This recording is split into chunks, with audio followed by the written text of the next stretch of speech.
Yo, this your boy Red Trey Top Notch, and I'm coming to y'all live with the Cowboys edition of the FOS Report.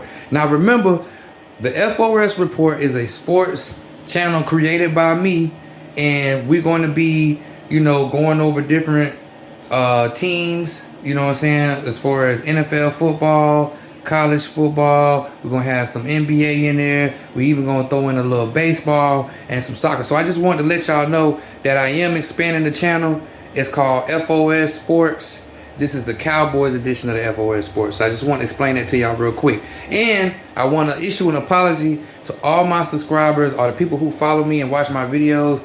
My apology for not making a pregame video leading up to the Cowboys versus the Giants.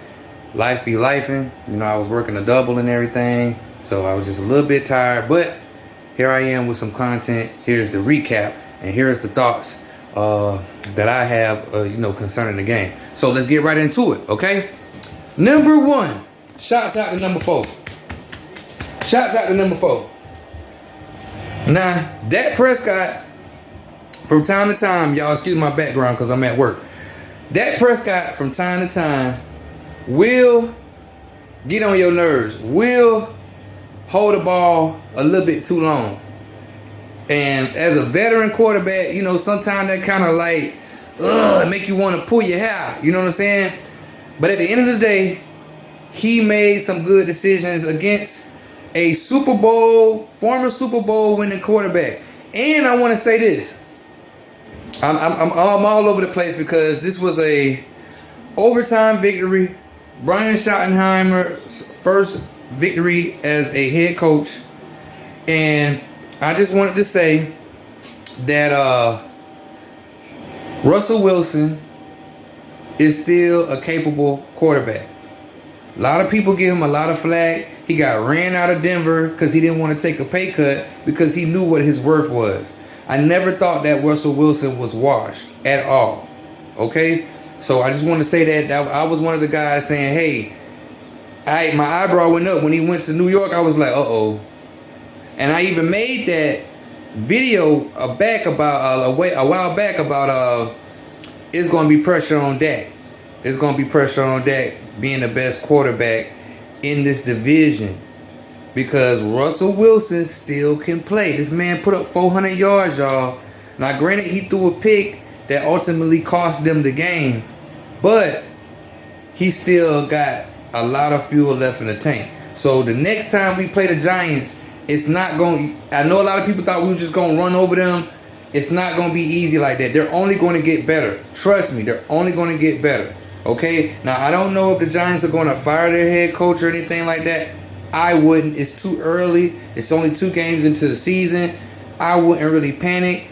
Let's just see how things work out. And then, maybe toward the middle of the season or toward the end, maybe they fire him. But I don't know. I'm not a Giants fan. Any Giants fans want to say anything or speak on that? Let me know how y'all feel about y'all head coach.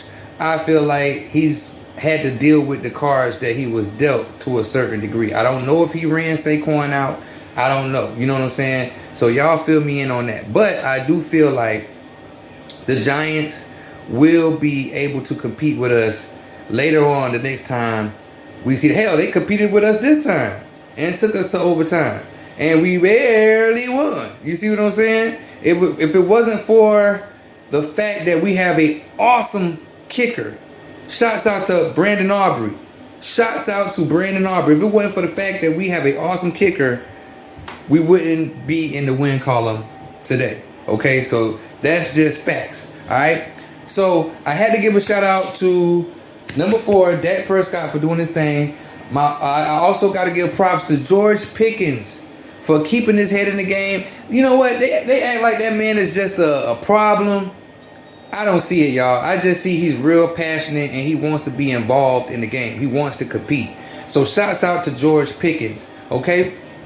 But we got to address the elephant in the room, and that is the Dallas Cowboys defense. I usually don't like to ride the defense because I know how hard it is in the NFL to cover these tremendous athletes, okay? But Eberflus is going to have to go if he keeps putting this type of product out there on the field.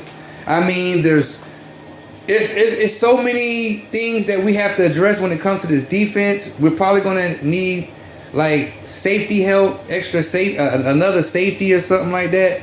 It's really bad, y'all. I've never seen a team put up this type of yardage on us since I have. It was last season. That's how bad we was last season. But even I can't think of the old defensive coordinator that just left. But he was dealing with what he was left with from Dan Quinn, and he was trying to put stuff together, and he was starting to get it together. He was starting to get the defense together later on toward the end of the season. So I don't know what Eberflus is doing. I don't know if it was just Russell Wilson having a heck of a game, but our defense looks so trash, y'all. We gotta fix it in order to be able to compete later on down toward the end of the season, the middle of the season, and everything like that. Otherwise, it's going to be brutal. Because like Donovan Wilson, even though he had that pick, man, his coverage, Malik Neighbors should have never been able to catch that ball. Even though Elam coverage was a little, I don't know what was Elam was the cornerback Elam was doing, but Malik Neighbors should not have been able to catch that ball with Donovan Wilson back there. He's just a liability in coverage, and he doesn't need to be covering at all. I don't know what Eberflus is doing, but he needs to get somebody else back there, because why would you have Donovan Wilson in coverage when everybody knows, all the fans know that Donovan Wilson is not a coverage safety like that. He's just not. He's a thumper. You can put him in the box as like a linebacker, but he's not really good as a coverage safety. He kind of got lucky with that pick in overtime, okay? So that's the elephant in the room. We got to fix this defense. All right? Y'all leave me your thoughts, comments. Please like, share, and subscribe. We got the victory. It's time to move on. But wow, what a game. This was a crazy game. I can't believe CeeDee Lamb still hasn't scored a reception touchdown. That's crazy to me. They got to fix that. Other than that, y'all, let me know what you think. Thank you for watching this video. I'll be back with more content in the middle of the week. All right? Peace.